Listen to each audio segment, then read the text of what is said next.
የተከበራችሁ አድማጮቻችን ቀጥለን የሬዲዮ ሞዲ ፕሮግራም አዘጋጅና አቅራቢ ከሆነው ጋዜጠኛ ዳዊት ጀግዴ ጋር በወቅታዊ ጉዳዮች ቃለ ምልልስ እናካሄዳለን። ጤና ይስጥልን ዳዊት፣ እንዴት አመሸ? ጤና ይስጥልኝ ሰጠኝ፣ እግዚአብሔር ይመስገን። እንዲሁም አድማጮች እንደምን አመሻችሁ? ሻባት ሻሎም ብያለሁ። ሻባት ሻሎም፣ እናመሰግናለን ዳዊት። እንግዲህ ያው የቆየንበትን ሳምንታት ያው ለሁላችንም ግልጽ ነው። አንተም በመካከለኛው የሀገሪቱ ክፍል ነው ያለህና እንዴት ነበር? እስኪ እንደውም የነበረውን እዛ አካባቢ እስኪ ያስቃኘን። አዎ እንግዲህ ጦርነቱ በጥቅሉ ስናየው በመላው ሀገሪቱ ነው ሚሳኤሎች ሲወድቁ የነበሩት እና ያልተመታ ከተማ የለም ለማለት ያስቸግራል። ሌላው ቀርቶ እኔ እዚህ የምኖርበት ሮሆቦት ከተማ ኬንዮኑ አጠገብ ብዙ ሱቆች ፈርሰዋል። እሺ፣ እንደተዘጋ ነው እስካሁን ድረስ እና ጉዳት ደርሷል። እንዴት አሁን እንግዲህ መቼም ከጥግ ሲታይ አንተ የት ነው የምትኖር? ይቅርታ ጋር ሮሆቦት አካባቢ እንግዲህ ለቴልአቪቭ ቅርብ ነው። እስኪ ነው ካሳለፍከው አንጻር የነበረውን ትንሽ ንገረን በዛ አካባቢ።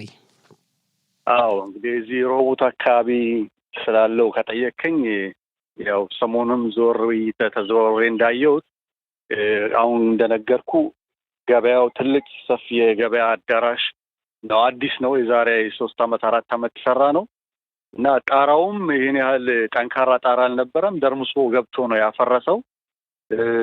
የሆነች አደባባይ ጋም ኬንዮ አጠገብ የሆነች ዳቦ ቤት ነበረች። እሷም እንዳለ ተመታለች። ሌላም አነስተኛ ሱፐር ነበር፣ እሱም እንዳለ ፈርሷል።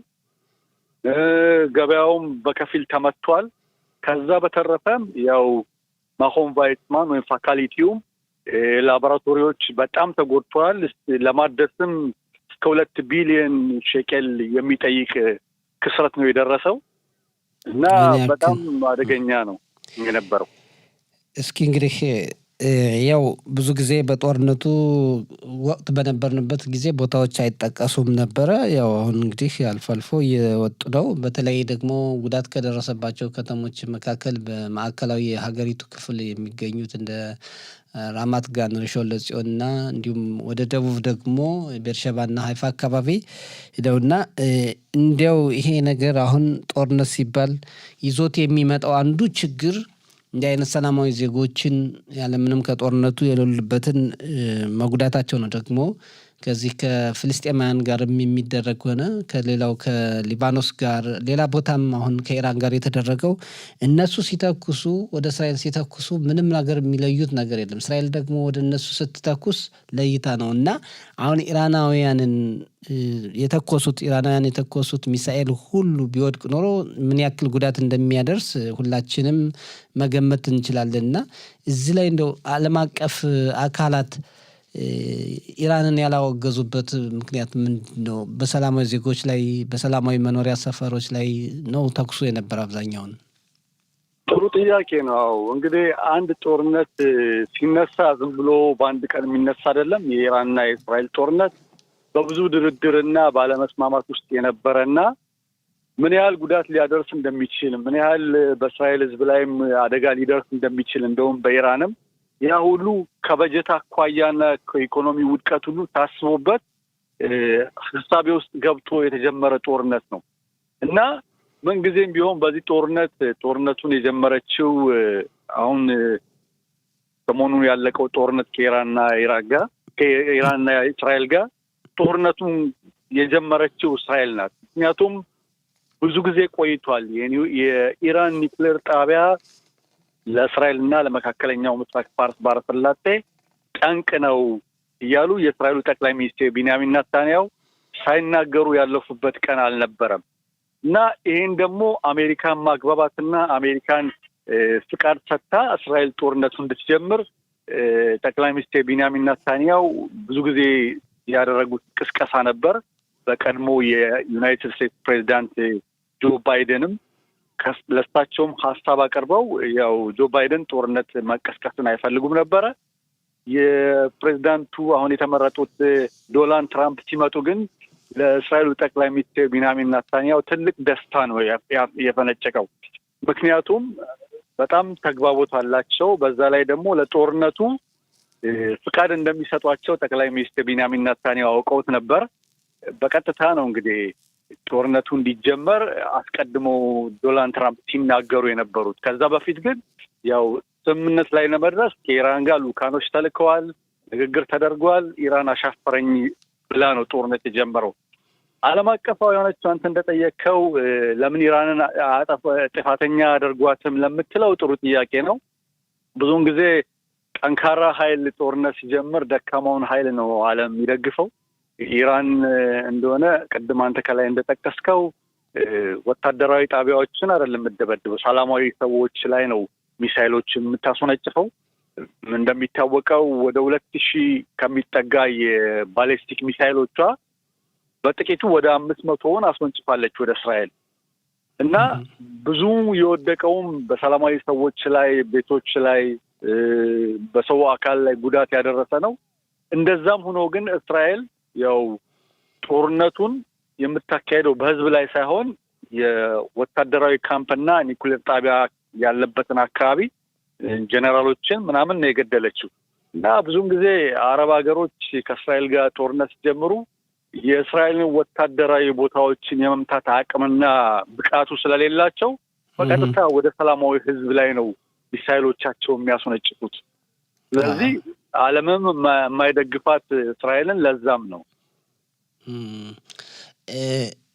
እኮ አሁን እኮ በዚህ ወደ ሰላማዊ ዜጎች የሚያስወነጭፉ አካላት መወንጀል ነበረባቸው። በእውነት ዓለም አቀፍ አካል ካለና በትክክለኛ ሁኔታ ከ550 በላይ ሚሳኤሎችን የባለስቲክ ሚሳኤሎች በጣም ክብደታቸው በጣም ለመናገር እንኳን የሚከብድ እንደገና ከ1100 በላይ ድሮኖች ተወንጭፈው የእስራኤል የአየር መቃወሚያ የአሜሪካም ተጨምሮ በአግዝ ኖሮ ምን ያክል ጥፋት ያደርስ ነበር እና ይህንን የማስወገዝ ሁኔታ በእስራኤል በኩል በዲፕሎማሲያዊ መንገድ የመንቀሳቀስ ሂደትን አላየንም። ጦርነቱን ማካሄድ ብቻ ነው እንጂ። አዎ ቅድም እንደጠቀስኩልህ እስራኤልን እንደ ሀያላን ሀገር እና ጦርነቱን አሸናፊ አድርገው ስለማያት በሰላማዊ ህዝብ ላይ የሚደርሰውን ጉዳት አይመለከቱትም። የዓለም መንግስታት የሚመለከቱት ኢራንን እንደበደበች፣ የጦር ጀነራሎችን ገደለችባቸው፣ ሰላማዊ ህዝብንም ረበሸች የሚለውን ነው የሚያዩት።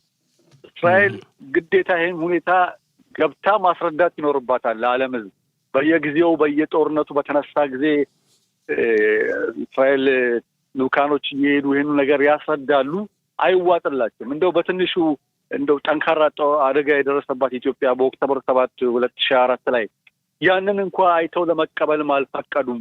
የዓለም መንግስታት ቪዲዮውን እያሳያቸው ህጻናት ሲቃጠሉ፣ ሲገደሉ ምን ሲሉ አሰቃቂ እርምጃውን በቪዲዮ እያሳዩቸውም ለማመንም ከብዷቸዋል የዓለም መንግስታት። ይህን ያህል ድረስ ነው እንግዲህ ለእስራኤል ያላቸው አመለካከት ደካማ መሆኑ መረዳት የሚችለው። ያ ይቅርና አሁን የኢራን ጦርነት ከነጭራሹ ቦታም አይሰጡትም። እስራኤል ደበደበች ነው የሚሉት። በአንድ በኩል አሁን በተለይ በዚህ በመገናኛ አውታሮች የሚነሱ አንዳንድ ነገሮች አሉ። በማህበራዊ መገናኛ አውታሮችም ኤአይ የሚባል አንድን ምስል እንደፈለከው የምታቀናብርበት ሁኔታ ብዙ ጊዜ እንደው ነገሮቹን በልጥ እንደው ከዚህ ከቴክኖሎጂው ጋር ራቅ ላልነው ሰዎች የሚመስለው በእውነት የደረሰ ይመስልና ህዝቡን የሚያምታቱ ብዙ አካላት አሉ። ቴልአቪቭ እንደጠፋች አንዱ ከተማ እንደደመሰስ አድርገው የሚያሳዩ ብዙ በዚህ በመገናኛ አውታሮች የሚሰሩ አሉና እዚህ ላይ እንደው ትንሽ የማስገንዘቢያ ሀሳብ ካለ። አዎ ኤአይ አንተ እንዳልከው አርቲፊሻል ኢንቴሊጀንስ ወይም ደግሞ ሰው ሰራሽ ልቅ የሚባለው ቴክኖሎጂ ያው የሰው ልጅ የሚሰራውን እኩል በኩል አድርጎ መስራትና አስመስሎ የማቅረብ ችሎታ ያለው ኮምፒውተር ነው ማለት ይቻላል። ሰውን ሊተካ የሚችል ኮምፒውተር ነው እና በጣም አደገኛ ነው። አሰራራቸውም የሰው ልጅ ከሚሰራው ስራ ጋር በጣም የተቀራረበ ስራ ነው የሚሰሩትና ይሄ አሁን ላይ ገና ጅምር ነው። ለወደፊቱ ገና ብዙ ችግር ይፈጥራል። የሚሰሩ ስራዎችን፣ ያልተደረጉ ነገሮችን በዜና ማሰራጫዎች በተለያዩ ቦታ ህዝብን ሊያሳምኑና ይህንን ደግሞ ጠለቅ ብሎ እውነት ነው ውሸት ነው ብሎ ማረጋገጥ የሚችል በጣም ቀላል ሰዎች ወይም ደግሞ እውቀቱ በደንብ የሌላቸው ሰዎች ይቸገራሉ እና ለማመንም ይዳዳሉ እንደዚህ አይነት ነገር እና በጣም አሳሳች ነው እና ይሄ ኤአይ ቴክኖሎጂ ያው እንግዲህ ብዙ ሰዎችን አሳስተዋል። እስራኤል እንዲህ ተደብድባለች፣ ቤቶች ሲፈነዱ አቃጥለው ምስሎችን በቪዲዮ አሳይተዋል እና ለመለየት ይከብዳል። ብዙ ሰው ያምናል ይሄን ነገር እና ለዚህም ጠለቅ ያለ እውቀትን ይጠይቃል ማለት ነው። ሌላው የዓለም ሕዝብ በተለይ ትልልቅ የመገናኛ አውታሮች በዓለም ዙሪያ ይሄ ባለፉት 2 ሳምንት በጦርነቱ የነበረው ሁኔታ ትልቅ ሽፋን እንዳገኘ ሰምተናል እና እስኪ እንዲያው ብዙዎች የዓለም ሀገራት ወይም ትልልቅ የመገናኛ አውታሮች እንዲያው ምን አይነት ሀሳቦችን ምላሾችን ሰጡ ከተመለከትከው አንጻር? አዎ ይሄ ጦርነት ሲቀሰቀስ ጀምሮ እንግዲህ ፈረንሳይ ነች ሌሎች ሀገሮችን ለማስተባበር እና ጦርነቱ ይቁም፣ ይሄ ጦርነት ሲቀሰቀስ ወደ ሌላ አዝማሚያ ያመጣል፣ እንደነ ሩሲያ ያሉ ሀገሮች ኢራንን የሚደግፉ ለጦርነቱ ተባባሪ ሆነው ከኢራን ጎን ይቆማሉ የሚልም ስጋቻም ሌላም ነገር ነበር በመገናኛ አውታሮች። ግን አሜሪካ ያው ጣልቃ ስትገባ እነ ሰሜን ኮሪያም ወደ ኢራን ያጋድላሉ ተብሎ ብዙ ፍራቻም ነበረ። ይህንን በተመለከተ ነው እንግዲህ የዓለም የመገናኛ አውታሮች ሲያትቱና ሲተነትኑ የነበረው። ግን የታሰበው ቀርቶ ያልታሰበው ነው የሆነው። ኢራን እንግዲህ ደግፉኛል ብላ ስትጠብቃቸው የነበሮች አረብ ሀገሮችም ሆነ ሌሎች እንደነ ራሽያ እንደነ ሰሜን ኮሪያ ያሉት ከጎኑ አቁመው ሊታገሏት አልቻሉም። ያው አሜሪካ እስራኤልን ወግና ከእስራኤል ጋር ሆና የኢራንን ጦርነት ኒኩሌር ጣቢያውን ስታፈነዳ ጠጋ ብሎ ኢራንን አይዞሽ ያላት የለም። በዚህም ሳይኮሎጂካሊ ኢራን ተጎድታለች። በጦርነት ብቻ ሳይሆን የጠበቀችው ነገር አልተሳካላትም። በተለይ የኒኩሌር ማብላያ ጣቢያው ሲፈነዳ አስቀድማ ኢራን ንጥረ ነገሮችን አሸሽታለች ነው የሚባለው። ባዶ ተራራና ባዶ ቦታ ነው የተመታው ነው የሚሉት። በዛ ላይ ደግሞ ኒኩሌር የነበረበት ጥልቀቱ ወደ 90 እና 80 ሜትር ርቀት ላይ ነው። አሜሪካ B2 ይዛ የመጣችው አውሮፕላን የጦር ጀቷ ዘመናዊ አውሮፕላን ከራዳር ውጭ ነው የሚበረው። እሱ ደግሞ ከ60 እስከ 65 ሜትር ጥልቀት ነው የሚመታው። ምን ያህል ጉዳት እንዳደረሰ በሰፊው በጥልቀት እስካሁን የሚታወቅ ነገር የለም። ብቻ የሚታየው ከላይ ፈንድቶ እሳት ሲወጣና ፍንጣቂን የታየው እንጂ ይሄን ያህል የተጎዳ አይመስለኝም። እንደው የፖለቲካ ጦርነት ነው ማለት ይቻላል ጠለቅ ብለህ ስታየው። አሜሪካ ከባድ ፈንጂ ወስዳ ልታፈነዳም ጠለቅ ገብቶ እንዲመታ ማድረግም ትችል ነበረ። ግን ቢሆንም የኢራንን የኒውክሌር ተቋማት ቢያንስ አሁን በፊት ከነበረበት በብዙ ጊዜ ወደኋላ እንዲሆንና እንዲቀር ብዙ ዓመታትን እንደገና እናሻሽላለን ቢሉ እንኳን ብዙ ዓመታት የሚፈጅ እንደሆነ ነው የሚናገረው።